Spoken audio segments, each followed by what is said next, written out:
Selamat pagi teman-teman. Perkenalkan nama kakak Aina. Hari ini kakak akan mengajak kalian untuk mengeksplor hal menarik loh. Penasaran kan? Nah, tapi sebelum kita mengeksplor hal menarik tersebut, kakak mau tanya dulu nih. Apakah kalian pernah melihat tanaman yang tumbuh secara subur dan asri? Pernah nggak? Wah, kayaknya udah pada sering melihat ya. Nah, lalu bagaimana ya kira-kira tanaman tersebut bisa tumbuh secara asri dan subur? Yuk, sini kakak kasih tahu dengan melihat petualangan Rama dan Naila.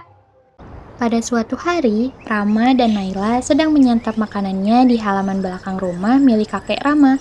Keadaan saat itu sekitaran halaman sangat asri karena dipenuhi oleh tanaman-tanaman cantik dan subur.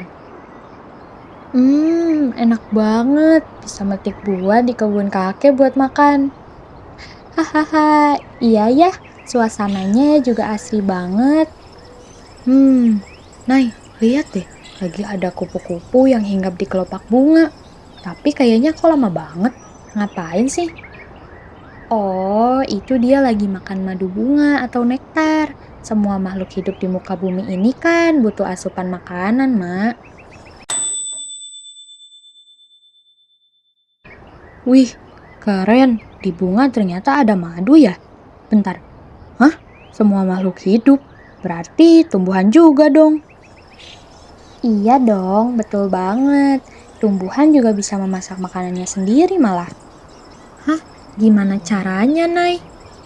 Tumbuhan akan memenuhi kebutuhan makanannya dengan proses fotosintesis.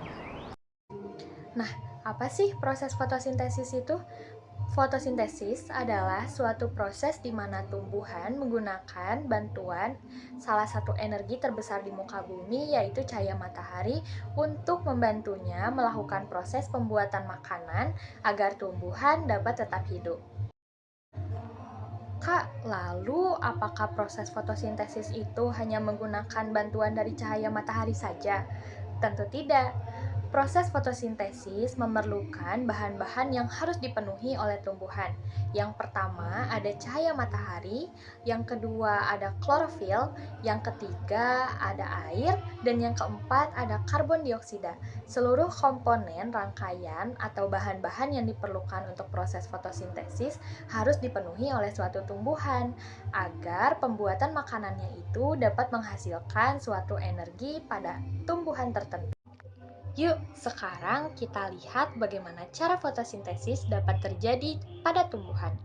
Yang pertama, daun akan memulai proses fotosintesis dengan menyerap energi cahaya dari matahari melalui klorofil. Setelah energi cahaya matahari terserap, bahan selanjutnya yang kita butuhkan adalah air. Nah, air ini didapatkan dari dalam tanah dengan cara diserap oleh akar dan disalurkan dari batang ke daun. Setelah air diserap oleh daun, kemudian daun akan menyerap bahan fotosintesis yang terakhir, yaitu gas karbon dioksida, melalui mulut daun. Setelah semua bahannya diserap, daun akan melakukan proses memasak makanan atau proses fotosintesis di bagian daun yang tidak terlihat oleh mata kita, yaitu kloroplas. Nah, lalu dari proses fotosintesis tumbuhan ini menghasilkan karbohidrat dan gas oksigen. Nah, karbohidrat ini apa sih, Kak? Karbohidrat adalah makanan bagi tumbuhan yang nantinya karbohidrat ini akan disalurkan oleh batang tumbuhan ke seluruh. Sedangkan gas oksigen akan dikeluarkan melalui stomata ke lingkungan. Nah, begitulah proses fotosintesis yang terjadi pada tumbuhan. Maka dari itu, jika kalian melihat tumbuhan yang subur dan asri, pasti mereka mempunyai bahan fotosintesis yang lengkap loh. Nah, kalau tidak, pasti kalian sering deh melihat tanaman yang layu, yang tidak subur, yang kering. Nah, itu kasihan sekali ya. Jadi, mulai hari ini kita simpan tanaman kita di tempat yang baik ya, agar tidak ada tanaman yang mati karena kelaparan. Mungkin yang dapat kakak sampaikan cukup sekian. Terima kasih dan sampai jumpa kembali. Dadah teman-teman.